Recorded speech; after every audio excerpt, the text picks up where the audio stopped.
मुनीब फारूक साहब, सहाफ़ी तज्ज़ियाकार, अहमद बिलाल महबूब साहब, सरबराह पिल्डर तज्ज़ियाकार, दोनों हमारे पास मौजूद हैं। क्विकली बिलाल साहब, ये जो झुकाव है और बहाव है हालात का, हमने बुरे हालात पहले भी देखे हैं, लेकिन मैं आपके ट्वीट्स देख रहा था, अब लगता है कि शायद ये उससे भी 2-4 हाथ आगे हैं। ये कहीं पर आपको रुकता हुआ नज़र आ रहा है ये सारा मामला? शुक्रिया तलत साहब। बज़ाहिर तो नहीं लगता कि कोई रुकता हुआ नज़र आए, क्योंकि चीज़ें इतनी इस लेवल पे जा चुकी हैं जिसको लोग कहते हैं ना, पॉइंट ऑफ नो रिटर्न। लेकिन ऐसे भी होता है कि जब ये चीज़ें बिल्कुल आखिरी लम्हे पे पहुंच जाती हैं तो ब्रिंक से वापस आते हैं, क्योंकि दोनों साइडों को ये एहसास होता है कि इसमें हम दोनों का नुकसान है। तो फिर चीज़ें कुछ इम्प्रूव होना शुरू होती हैं। मेरे ख्याल में इमरान खान साहब को भी ख्याल ये था कि चीज़ें शायद इस सतह तक ना जाएँ और वो अपना दबाव बढ़ाते चले जाएं। तो मेरे ख्याल है उनको भी एक स्टेज आ गई है कि अब महसूस हुआ होगा कि इसके बाद तो फिर नीचे ही गिरना है ब्रिंक से।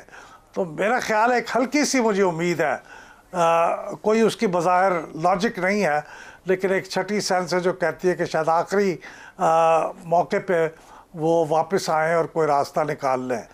और वरना तो इस हद तक का इस्तेमाल हो चुका है ज़बान का, उसकी वजह से मुझे नहीं लगता कि आपको इम्कान हो, क्योंकि गुस्सा जिस कदर है वो हमें DGISPR की प्रेस कॉन्फ्रेंस में नज़र आ गया।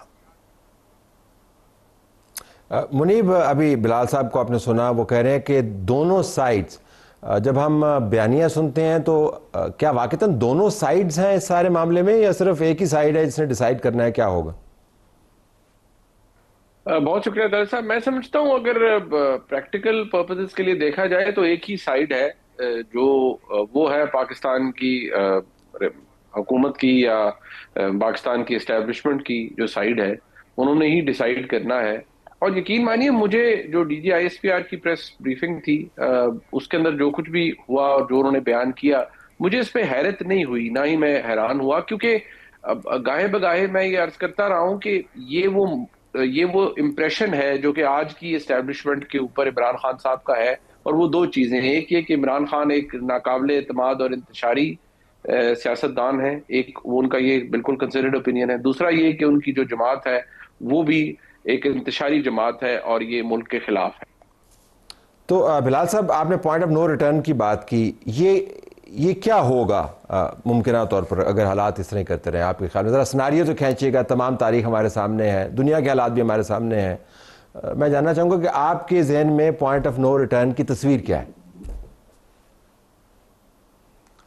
पॉइंट ऑफ नो रिटर्न ये है कि जो अब किनारे पे खड़े हुए हैं, और अगर इमरान खान साहब और उनकी पार्टी कोई ऐसा इशारा नहीं देती कि वो हुकूमत से बातचीत के लिए तैयार हैं, और -1 की ऑप्शन बावजूद इसके कि वो कबूल ना करें, लेकिन उसके ऊपर कोई बहुत इसरार भी ना करें कि पहले ये माने कि -1 नहीं कहा जाएगा, तो वो मेरे ख़्याल में एक रिटर्न का आगाज़ हो सकता है।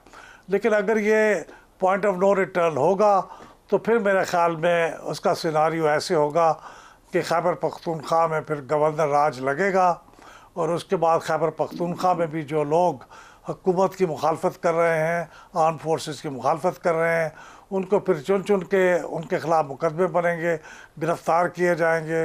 उनके साथ वही होगा जो बाकी सूबों के अंदर कुछ अर्सा पहले होता रहा है।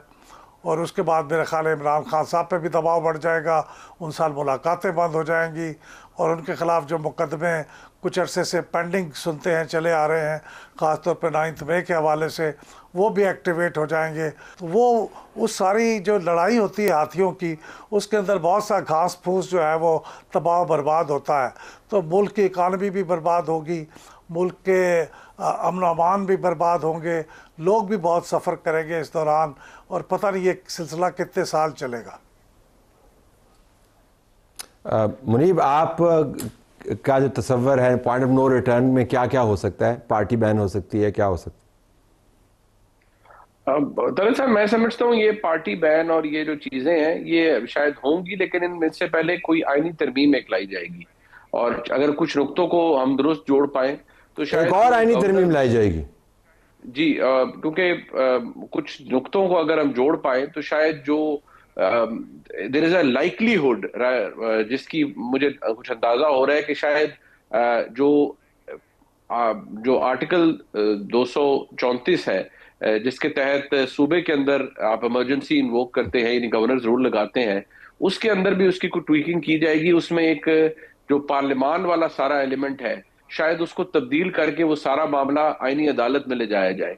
यानी एवरी टाइम अगर कुछ इन्वोक करते हैं उस आर्टिकल को और प्रेसिडेंट टू हिज एस्टिमेशन करते हैं प्रोक्लेम इमरजेंसी, तो उसकी वेटिंग का जो प्रोसेस है या उसकी एक्सटेंशन का जो प्रोसेस है वो आईनी अदालत के पास चला जाए पार्लियामान से निकल के।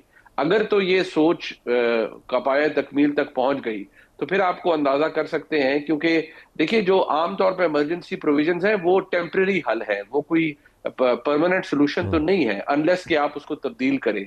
तो जो यहाँ हालात लग रहे हैं, अगर तो हालात कोई तस्वीर की तरफ चले गए फिर तो ठीक है, लेकिन अगर यही अल्टीमेटली करना है तो फिर तो लंबे अरसे तक चलाना है। और फिर अगर लंबे अरसे तक चलाना है तो उसके लिए फिर ऐसे तो नहीं हो सकता कि हर 2 महीने बाद जॉइंट हाउसेस के सामने रख के और 6 महीने गुजारने के बाद आप फिर बैक टू स्क्वायर वन बैठे हुए हों।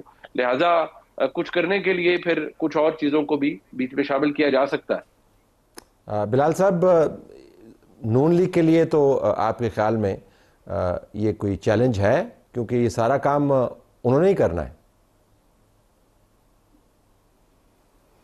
जी हाँ, नून लीग बहुत से ऐसे काम करती रही है माजी करीब में जो बड़े चैलेंजेस थे, लेकिन उन चैलेंजेस से वो निपटे हैं। उनके इल्ज़ामात भी बर्दाश्त किए हैं और कर रहे हैं। तो मेरे ख़्याल में वो ये काम भी कर गुजरेंगे। और आर्टिकल 234 की बात बिल्कुल ठीक कही मुनीब साहब ने कि यही रास्ता होगा गवर्नर राज का। और अगर इसमें तरमीम ना भी की जाए, क्योंकि मेरे ख़्याल में अनसर्टनिटी की जो कैफियत आईनी अदालत में हो सकती है, उतनी ही अनसर्टनिटी की कैफियत शायद पार्लियामेंट में हो सकती है।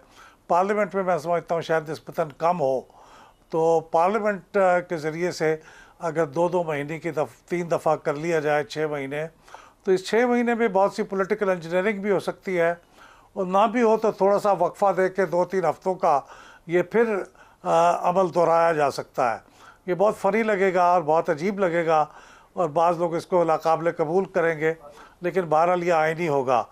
तो ये काम तो हो सकता है, लेकिन ये भी मुमकिन है कि आईनी तरमीम करके इसको मज़ीद ज़रा लॉन्ग टर्म के लिए काबिल कबूल बनाया जाए। लेकिन आगाज़ इसका गवर्नर राज से होगा और खैबर पख्तूनख्वा में एक वसी पैमाने पे मेरे ख्याल में अकाउंटेबिलिटी के प्रोसेस से होगा।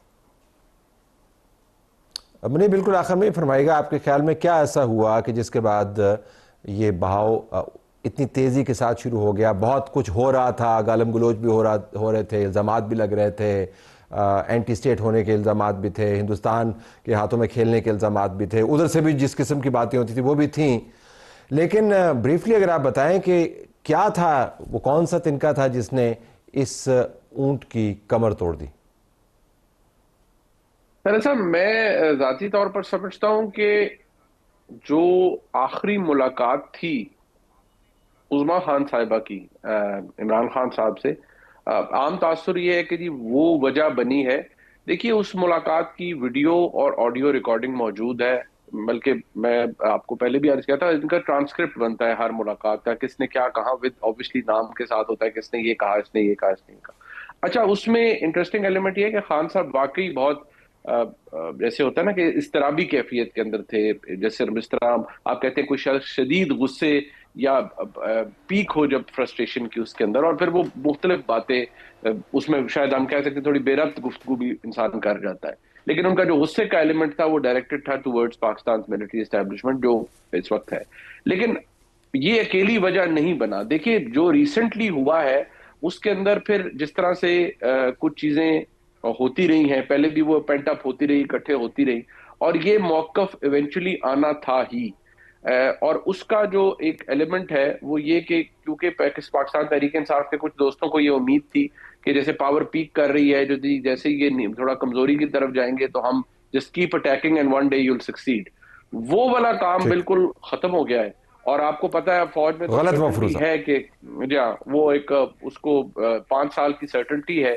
फील्ड मार्शल आसिम मुनीर साहब हैं, CDF भी वही हैं, तो फौज में तो एक तसलसल आपको नजर आ रहा है फॉर द नेक्स्ट 5 इयर्स। और जी ये भी बिल्कुल। मैं आपको बता नहीं, दूं ये जो कि आपने बात की बिल्कुल प्रोग्राम को क्लोज करते हुए कि ये जो आपने बात की कि जो गुफ्तगू हुई उनकी रात अभी राना साल्ला ने मेरे प्रोग्राम में एग्जैक्टली यही बात हमें बताई कि ये इमरान खान के इंस्ट्रक्शंस पर हुआ। आप दोनों का बहुत शुक्रिया। हालात बहरहाल दोबारा से जो है वो मूवमेंट करते हुए आपको नज़र आ रहे हैं। स्टेबिलिटी आपको शायद उस तरह की नज़र नहीं आए जिस किस्म की हमें उम्मीद थी।